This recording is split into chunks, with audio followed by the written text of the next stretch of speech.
ചുമയ്ക്കുമ്പോഴോ തുമ്മുമ്പോഴോ ഉച്ചത്തിൽ ചിരിക്കുമ്പോഴോ നിങ്ങൾക്ക് അറിയാതെ മൂത്രം പോകുന്നുണ്ടോ? എങ്കിൽ നിങ്ങൾക്ക് യൂറിൻ ഇൻകോണ്ടിനൻസ് എന്ന ഒരു പ്രയാസമുണ്ടെന്നാണ് അർത്ഥം. നമ്മുടെ ശരീരത്തിലെ കിഡ്നി, യൂറിനറി ബ്ലാഡർ, യൂറിറ്റ് എന്നൊക്കെയുള്ള നമ്മുടെ മൂത്രാശയ സംബന്ധമായിട്ടുള്ള അവയവങ്ങളിലെ താങ്ങി നിർത്തുന്ന ചില ലിഗമെന്റ്സും മസിൽസും ബലക്ഷയത്തിലാണ് എന്നർത്ഥം. ഈ ബലക്ഷയം എങ്ങനെ ഉണ്ടാവുന്നു? കാരണങ്ങൾ പലതാണ്. 2 തരത്തിൽ നമുക്ക് പറയാം. താൽക്കാലികമായിട്ടുള്ള കാരണങ്ങൾ. എന്തൊക്കെയാണ് ഈ താൽക്കാലിക കാരണങ്ങൾ? പ്രധാനമായിട്ടും ഡയൂററ്റിക് ആയിട്ടുള്ള, അതായത് കൂടുതൽ മൂത്രം പ്രൊഡ്യൂസ് ചെയ്യാൻ തക്കവണ്ണമുള്ള ആഹാരങ്ങളോ പാനീയങ്ങളോ ഉപയോഗിക്കുമ്പോൾ, അതായത് ആൽക്കഹോൾ അല്ലെങ്കിൽ സ്പൈസി ഭക്ഷണം, അതുമല്ലെങ്കിൽ ആസിഡിക് ആയിട്ടുള്ള ഈ സ്പ്രൈറ്റ് പോലെയുള്ള ആസിഡിക്, ഈ ഗ്യാസ് കണ്ടന്റ് കൂടുതലുള്ള പാനീയങ്ങൾ ഉപയോഗിക്കുകയോ അല്ലെങ്കിൽ ചില മരുന്നുകൾ ഉപയോഗിക്കുകയോ ചെയ്യുന്നത് മൂലം മൂത്രം കൂടുതൽ പ്രൊഡ്യൂസ് ചെയ്യുകയും ഈ പറഞ്ഞ ബുദ്ധിമുട്ട് ഉണ്ടാവുകയും ചെയ്യാം. എന്നാൽ പെർസിസ്റ്റന്റ് ആയിട്ട്, അതായത് സ്ഥിരമായിട്ട് ഇത്തരം ബുദ്ധിമുട്ടുകൾ ഉണ്ടാവുന്നത് എന്തുകൊണ്ട്? താരതമ്യേന ഇത് സ്ത്രീകളിലാണ് കൂടുതൽ. ഒരു പ്രധാന കാരണമാണ്. പ്രഗ്നന്റ് ആവുമ്പോൾ നമ്മുടെ കുഞ്ഞിന്റെ വയറ്റിനകത്തുള്ള കുഞ്ഞ് വളരുന്നതിനനുസരിച്ച് മൂത്രസഞ്ചിയിൽ ഉണ്ടാവുന്ന പ്രഷർ കൊണ്ട് ഇങ്ങനെ സംഭവിക്കാം. അതുപോലെ പ്രസവ സമയത്ത് ഉണ്ടാവുന്ന, അതായത് കുഞ്ഞ് ജനിക്കുന്നതോടൊപ്പം ഈ പറയുന്ന അവയവങ്ങളിൽ ഉണ്ടാവുന്ന ബലക്ഷയം കൊണ്ടും ഇത്തരം ബുദ്ധിമുട്ടുകൾ ഉണ്ടാകാം.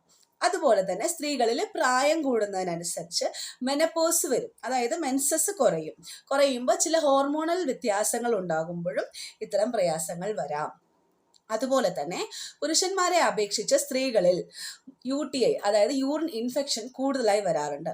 അതും സ്ഥിരമായും ചില സ്ത്രീകളിൽ ഉണ്ടാവാറുണ്ട്. ഇത്തരം ക്രോണിക് ആയിട്ട് യൂറിനറി ഇൻഫെക്ഷൻ വരുന്നതും ഇതൊരു കാരണമാകാറുണ്ട്. എന്നാൽ പുരുഷന്മാരിലും ഈ പറയുന്ന യൂറിൻ ഇൻകോണ്ടിനൻസ് അഥവാ സ്ട്രെസ് ഇൻകോണ്ടിനൻസ് വരാറുണ്ട്. എങ്ങനെയെന്ന് വെച്ച് കഴിഞ്ഞാൽ പ്രായാധിക്യം കൊണ്ട്, അല്ലെങ്കിൽ ചില മരുന്നുകളുടെ അമിത ഉപയോഗം കൊണ്ട്, അമിതമായ മാസ്റ്റുർബേഷൻ കൊണ്ട്, കിഡ്നി സ്റ്റോണുകൾ കൊണ്ട്, ഏറ്റവും പ്രധാനമായിട്ടും പ്രോസ്റ്റേറ്റ് ഗ്രന്ഥിയിലുണ്ടാവുന്ന നീർവീക്കം കൊണ്ട്, ബിനൈൻ പ്രോസ്റ്റേറ്റിക് ഹൈപ്പർട്രോഫി എന്ന് പറയും. പ്രോസ്റ്റേറ്റിക് ഗ്ലാൻഡിൽ ഉണ്ടാവുന്ന നീർക്കെട്ട് കൊണ്ടും ഇത്തരം ബുദ്ധിമുട്ടുകൾ ഉണ്ടാകാം.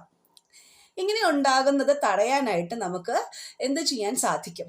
നമ്മുടെ ശരീരം ഫിറ്റായിട്ടിരിക്കുക എന്നുള്ളതാണ് ഏറ്റവും പ്രധാനം. അതിനുവേണ്ടി തന്നെ ശരിയായ ആഹാര ക്രമീകരണം, സമീകൃതമായ ആഹാരം, ഫൈബറും പ്രോട്ടീനും കാർബോഹൈഡ്രേറ്റുകളും ഒക്കെ അടങ്ങിയ, ധാതുലവണങ്ങളും എല്ലാം അടങ്ങിയ കൃത്യമായ ഒരു ഡയറ്റ് ഫോളോ ചെയ്യുക.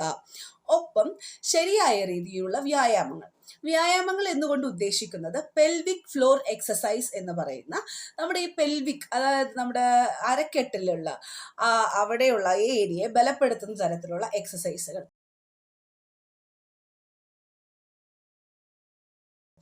നമ്മുടെ ആരോഗ്യസ്ഥിതിയൊക്കെ അനുസരിച്ച് ശരിയായ ഒരു വിദഗ്ധനെ, ഒരു ട്രെയിനറെ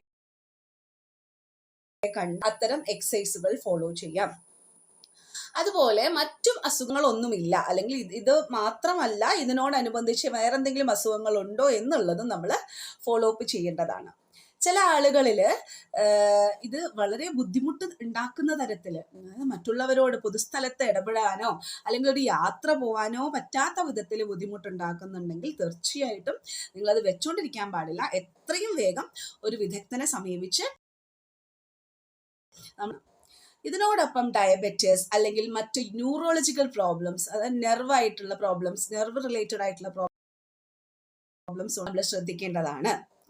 അതുപോലെ തന്നെ അമിതമായിട്ടുള്ള മെഡിസിൻസ്, ചിലർക്ക് എന്ത് ചെയ്യുന്ന വെച്ച് കഴിഞ്ഞാൽ അനാവശ്യമായിട്ടുള്ള അയേൺ സപ്ലിമെന്റ് ഉപയോഗിക്കും. വിറ്റാമിൻ സി, വായ്പുണ്ണ് വരുമ്പോൾ തന്നെ വിറ്റാമിൻ സിയുടെ ടാബ്ലറ്റ് എടുത്ത് കഴിക്കുന്നവരുണ്ട്. അതുപോലെ തന്നെ കാൽഷ്യം, ഇതൊക്കെ ആവശ്യത്തിലധികം ഉപയോഗിക്കുകയാണെങ്കിലും ഇത്തരം ബുദ്ധിമുട്ടുകൾ വരും. അപ്പോൾ സ്വയം ചികിത്സ നന്നല്ല, കൃത്യമായും ശ്രദ്ധയോടും കൂടിയുള്ള ആരോഗ്യ പരിപാലനം മാത്രമേ ഗുണകരമാവുകയുള്ളൂ. Thank you.